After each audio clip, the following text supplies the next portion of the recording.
Hello, সবাই কেমন আছেন? জাতীয় সঙ্গীতের বিষয়ে ভিডিওটা বানানোর পরে আমি কিছু ইনবক্স পেয়েছি যে সবাই উদাহরণ দিচ্ছে যে বাংলাদেশ হয়ে যাচ্ছে পাকিস্তান। এই দেখেন বাংলাদেশ এই শেষ হয়ে গেল। এই কিসের সংস্কার বা কিসের কি? একটা বিষয় আসলে আপনার বোঝা উচিত যে এর আগে একটা সময় অনেকে বলে আসছে যে বাংলাদেশ হয়ে যাবে সিঙ্গাপুর। কেউ বলে আসছে বাংলাদেশ হয়ে গেছে ইউরোপ। কেউ বলে আসছে এখন আবার বলছে বাংলাদেশ হয়ে যাবে এবার পাকিস্তানের মতো।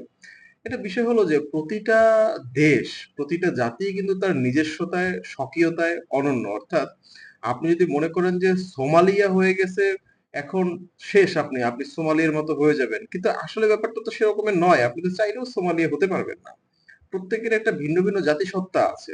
সোমালিয়াতে যান সেখানেও দেখবেন যে তাদেরও জাতিসত্তা আছে, তাদেরও নিজস্ব স্বকীয়তা আছে, তারাও নিজেদের মতো করে বাঁচতে চায়।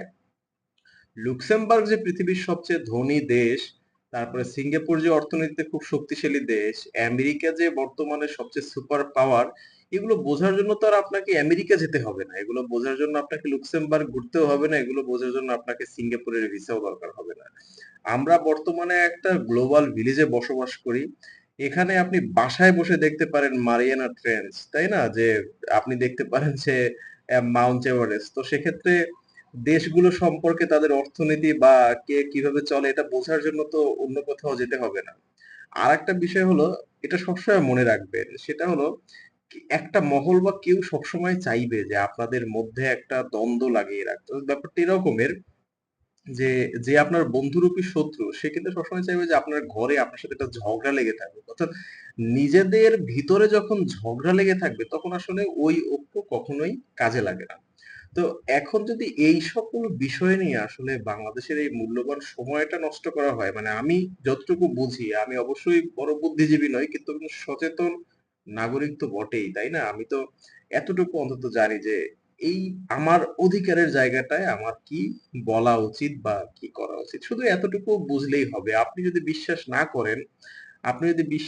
করেন আগামীকাল রিকশায় উঠে রিকশাওয়ালাকে দেশের অবস্থা জিজ্ঞেস করুন, দেখুন সেও দেশের অবস্থা সম্পর্কে আপনাকে বলবে। আবার আপনি ঢাকা ইউনিভার্সিটিতে গিয়ে সেখানে রিসার্চের প্রফেসরকে জিজ্ঞেস করুন, রাষ্ট্রবিজ্ঞানের প্রফেসরকে জিজ্ঞেস করুন, তিনিও দেশের সম্পর্কে আপনাকে বলবেন। অর্থাৎ দেশের সম্পর্কে দেশকে ভালোবাসার একটা সাম্যক যে ধারণা সেটা কিন্তু সবার মাঝে আছে। আর এই কৃষক, রিকশাওয়ালা থেকে শুরু করে বুদ্ধিজীবী পর্যন্ত মানুষের মাঝে যে কমন স্ট্যান্ডার্ড, অর্থাৎ কমন যেটা বলে যে দেশে আমি কেমন আছি, সেটাই আসলে মানুষের মন বা মানুষের অবস্থা বা জনগণের অবস্থা, অর্থাৎ কমন স্ট্যান্ডার্ড। ঠিক আছে?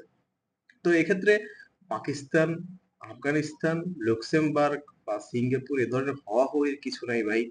এরকমের ছোট ছোট বিষয় নিয়ে পড়ে থাকার দরকার নেই।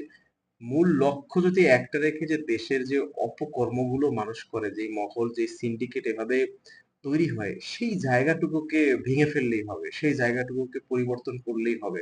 এমন একটা সিস্টেম করতে হবে যেখানে জবাবদিহিতা থাকবে, যেখানে মানুষ তার সঠিক ন্যায় বিচারটা পাবে, তার মৌলিক অধিকার সম্পর্কে কথা বলতে পারবে।